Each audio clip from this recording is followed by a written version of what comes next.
Сәлеметсіздер ме? Біз бүгін керемет өте дәмді салат дайындайтын боламыз. Салаттың құрамына тәтті бұрыш, ащы бұрыш кіреді, сәбіз және қияр. Салаттың құрамының мөлшерін мен описание бөліміне жазып кетемін. Ендеше ары қарай кеттік. Сонымен мен сәбізді және қиярды жақсылап теркадан өткізіп алдым. Тәтті бұрышты, сосын ащы бұрышты қолмен осылай жіңішкелеп турап алдым. Көріп тұрғандарыңыздай мен тәтті бұрышты 4 түрін турадым. Қазір барлығын бірге қосып, үстіне тұз, бұрыш салып алдым.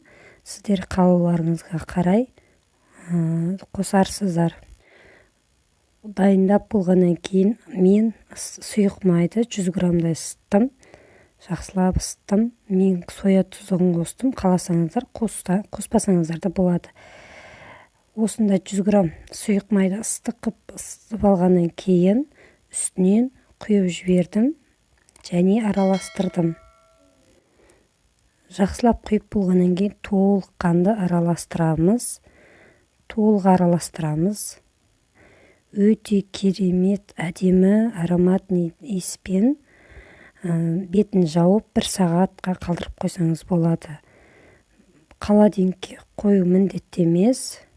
Үй температурасында бетін жауып 1 сағатқа қалдырып, кейін салатыңыз осылай дайын болады. Өте керемет, түсі де, дәмі де сондай керемет болды. Сіздер жасап көріңіздер. Менің каналыма тіркеліп, қоңыраушаны басып қойуды ұмытпаңыз. Және назарларыңызға рахмет. Сау болыңыздар.